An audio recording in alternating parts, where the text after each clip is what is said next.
ತಾರೆಯರ dating, breakup, love, ಡವ್ವುಗಳಿಗೇನು ಕಡಿಮೆ ಇಲ್ಲ. ನಿನ್ನೆ ಮೊನ್ನೆ ಜೊತೆಯಲ್ಲಿ ಓಡಾಡಿದ್ರು. ಅವಾರ್ಡ್ ಫಂಕ್ಷನ್ಗಳಲ್ಲಿ ಕಾಣಿಸಿಕೊಂಡವರು ಮೂರನೇ ದಿನ ಮದುವೆಯ ಸುದ್ದಿಯನ್ನ ಹಾರಿಬಿಡ್ತಾರೆ. ಇನ್ನು ಆದರ್ಶ ದಂಪತಿಗಳಂತೆ ಫೋಸ್ ಕೊಟ್ಟವರು ಅದ್ಯಾವುದೋ ಕ್ಷುಲ್ಲಕ ಕಾರಣಕ್ಕಾಗಿ ಸಂಬಂಧ ಕಡಿದುಕೊಂಡು ಬಿಡುತ್ತಾರೆ.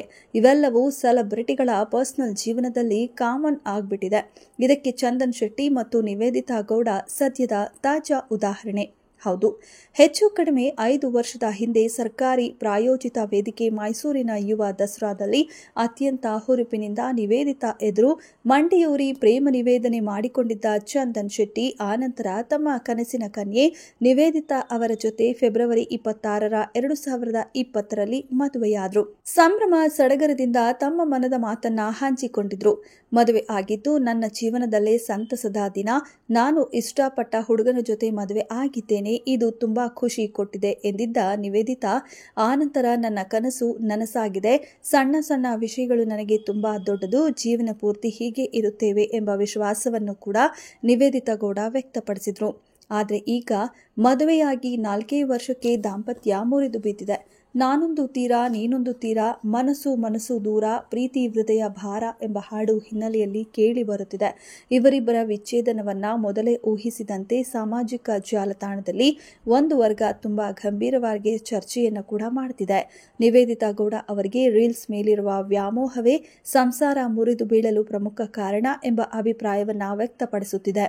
ಹೌದು, ಚಂದನ್ ಶೆಟ್ಟಿ ಅವರಿಗಿಂತ ಸಾಮಾಜಿಕ ಜಾಲತಾಣದಲ್ಲಿ ತುಸು ಹೆಚ್ಚೆ ಸಕ್ರಿಯವಾಗಿರುವ ನಿವೇದಿತಾ ಕಳೆದ ಕೆಲ ದಿನಗಳಿಂದ ಒಂದಾದ ಮೇಲೊಂದು ರೀಲ್ಸ್ಗಳನ್ನು ಹಂಚಿಕೊಳ್ತಾನೆ ಬರ್ತಾ ಇದ್ರು. ಹೀಗೆ ನಿವೇದಿತಾ ಗೌಡ ರೀಲ್ಸ್ ಮಾಡಿದಾಗೆಲ್ಲ ಅನೇಕರು ಇವರ ಬಟ್ಟೆಯ ಬಗ್ಗೆ ಅಪಸ್ವರ ತೆಗೆಯುತ್ತಿದ್ರು. ತುಂಡುಡುಗೆ ಧರಿಸಿ ಹೀಗೆಲ್ಲ ರೀಲ್ಸ್ ಮಾಡಬೇಡಿ ಎಂಬ ಮನವಿಯನ್ನು ಕೂಡ ಮಾಡಿಕೊಳ್ತಿದ್ರು. ಇನ್ನು ನಿವೇದಿತಾ ಗೌಡ ಅಂದ್ರೆ ಸಾಕು ಟ್ರೋಲಿಗರಿಗೆ ಹಬ್ಬವೋ ಹಬ್ಬ. ಸೋಷಿಯಲ್ ಮೀಡಿಯಾದಲ್ಲಿ ಚಿಕ್ಕ ತುಣುಕನ್ನ ಬಿಟ್ಟು ಬಿಡದೆ ಹರಡಿ ಮಜಾ ತೆಗೆದುಕೊಳ್ಳುತ್ತಿದ್ದ ಇವರು ನಿವೇದಿತಾ ಗೌಡ ಅವರನ್ನ ಯದ್ವಾ ತದ್ವಾ ಟ್ರೋಲ್ ಮಾಡುತ್ತಿದ್ರು. ಇದು ಸಾಲದು ಎಂಬಂತೆ ನಿವೇದಿತಾ ಗೌಡ ಅವರ ವೇಷಭೂಷಣ ಹಾವಭಾವಗಳನ್ನ ನೋಡಿ ಚಂದನ್ ಶೆಟ್ಟಿ ಕಾಲೆಳೆಯಲು ಶುರು ಮಾಡಿದ್ರು. ನಿವೇದಿತಾ ರೀಲ್ಸ್ ಹಂಚಿಕೊಂಡಾಗೆಲ್ಲ ಚಂದನ್ ಎಲ್ಲಿದ್ದೀಯಪ್ಪ ಎಂಬ ಪ್ರಶ್ನೆಯನ್ನ ಕೇಳಲು ಪ್ರಾರಂಭ ಮಾಡಿದ್ರು. ಇದೆಲ್ಲದರಿಂದ ಬೇಸತ್ತು ಚಂದನ್ ಶೆಟ್ಟಿ ಮತ್ತು ನಿವೇದಿತಾ ಗೌಡ ದೂರವಾಗುವ ನಿರ್ಧಾರಕ್ಕೆ ಬಂದ್ರ ಗೊತ್ತಿಲ್ಲ. ಆದ್ರೆ ಈ ಅನುಮಾನ ಸದ್ಯಕ್ಕೆ ಸಾಮಾಜಿಕ ಜಾಲತಾಣದಲ್ಲಿ ಅನೇಕರನ್ನ ಕಾಡುತ್ತಿದೆ. ಆಗ್ಲೇ ಹೇಳಿದಂತೆ ಈ ಕುರಿತು ತುಂಬಾ ಗಂಭೀರವಾದ ಚರ್ಚೆ ಕೂಡ ಸಾಮಾಜಿಕ ಜಾಲತಾಣದಲ್ಲಿ ನಡೆಯುತ್ತಿದೆ. ಇನ್ನು ಇದೆಲ್ಲದರ ನಡುವೆ ಪೋಷಕರಾಗೋ ವಿಚಾರಕ್ಕೆ ನಿವೇದಿತಾ ಗೌಡ ಮತ್ತು ಚಂದನ್ ಮಧ್ಯೆ ಬಿರುಕು ಮೂಡಿರಬಹುದು ಎಂಬ ಅನುಮಾನವನ್ನ ಕೂಡ ವ್ಯಕ್ತಪಡಿಸುತ್ತಿದ್ದಾರೆ.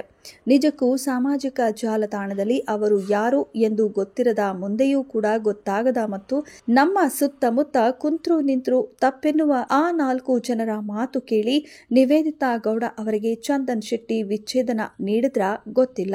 ಒಟ್ನಲ್ಲಿ ಪರಸ್ಪರ ಒಪ್ಪಿಗೆಯ ಮೇರೆಗೆ ದೂರವಾಗಲು ನಿಜವಾದ ಕಾರಣವೇನು ಎನ್ನುವುದು ಖುದ್ದು ಚಂದನ್ ಶೆಟ್ಟಿ ಮತ್ತು ನಿವೇದಿತಾ ಗೌಡ ಅವರಿಗೆ ಗೊತ್ತು. ಆದರೆ ಆ ಕಾರಣವನ್ನ ಇಬ್ಬರು ಹೇಳುವವರೆಗೆ ಚಂದನ್ ಶೆಟ್ಟಿ ಮತ್ತು ನಿವೇದಿತಾ ಬಗ್ಗೆ ಹಿಂದೆಯೂ ಮಾತನಾಡಿದ್ದ ಜನ ಮುಂದೆಯೂ ಮಾತನಾಡ್ತಾನೇ ಇರ್ತಾರೆ ಅನ್ನುವುದು ಮಾತ್ರ ಸತ್ಯದ ಮಾತು.